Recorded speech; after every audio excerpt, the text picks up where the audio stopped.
నమస్తే welcome to HM TV to the point. ప్రతి మనిషి తన జీవితంలో ఎప్పుడు చనిపోతాడో ఎవరికీ తెలియదు. కానీ చనిపోయే రోజు నేను ఇంకా చావకుండా ఉంటే బాగుంటుంది, లేదా నేను చూడాల్సినవి జీవితం ఇంకా ఎంతో ఉంది అని బాధపడకుండా చనిపోతే చాలు. అలా సర్వసాధారణంగా ఎవరూ అనుకోరు. కానీ సినిమా ఇండస్ట్రీ విషయానికి వస్తే జూనియర్ ఎన్టీఆర్ మాత్రం ప్రపంచాన్ని ఎంతవరకు చూడాలనుకుంటున్నాడో అంతవరకు చూసే తీరుతాడట. పైగా తాను చనిపోయే రోజు ఏ ఒక్కటి చూడలేదో అన్న బాధతో చనిపోకూడదని గట్టిగా ఫిక్స్ అయ్యాడట. ఇది తన అన్నయ్య చనిపోయిన రోజు అనుకున్నాడట.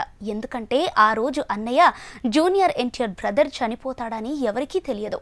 తను చేయాల్సిన పనులు, చూడాల్సిన జీవితం ఎంతో ముందే ఉంది. అయినా కూడా దేవుడు అర్ధాయుషో తీసుకెళ్లిపోయాడు. అలా వెళ్ళిపోతాడు అని ఎవరైనా ఊహిస్తారా? కానీ జరిగిపోయింది. జరిగిన దాన్ని ఎవరూ మార్చలేరు. అలాగే జరగబోతున్న దాన్ని కూడా ఎవరూ మార్చలేము. కాబట్టి చేయాల్సిన పనులన్నీ కూడా ముందే చేసేయాలి. పిల్లల భవిష్యత్తుకు సరిపడా అన్నీ సెట్ చేయాలి. భార్య కూడా మనం లేని రోజు బాధపడకుండా ఉండాలి. తన పిల్లలు ఏమైపోతారా అని దిగులు ఆమెకు ఉండకూడదు. మనం జాగ్రత్తగా అన్నీ సెటిల్ చేసి వెళ్ళిపోతే ఆ తర్వాత వాళ్ళు బాగుంటే చాలు. ఎవరి చేతి కింద వెళ్లకుండా ఉంటే చాలు.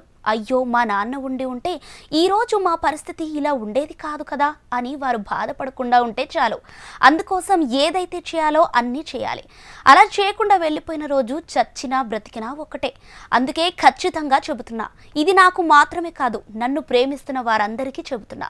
మీరు భవిష్యత్తు కోసం అన్ని జాగ్రత్తగా ఇప్పుడే చేసుకోండి. ఇప్పటి నుంచి ఏదైనా చేయకపోతే ఇకపై మొదలు పెట్టండి. మీరు లేని రోజు మీ కుటుంబం రోడ్డున పడకుండా ఉండటానికి జాగ్రత్తలు ప్రతిదీ తీసుకోండి. నా కుటుంబం ఇద్దరిని ప్రమాదాల్లో కోల్పోయిన రోజు ఈ విషయాన్ని నేను ఖచ్చితంగా మనసులో నిర్ణయించుకున్నాను. ఆ విధంగానే అన్ని అనుగుణంగా చేసుకుంటూ వెళుతున్నాను. మీరు కూడా ఇదే విషయాన్ని గుర్తుపెట్టుకొని ప్రతిరోజు మీ ప్రయాణాన్ని కొనసాగించండి అంటూ జూనియర్ ఎన్టీఆర్ ఒక ఇంటర్వ్యూలో ఎంతో ఎమోషనల్గా మాట్లాడి అందరి చేత కన్నీళ్లు పట్టించినంత పని చేశాడు.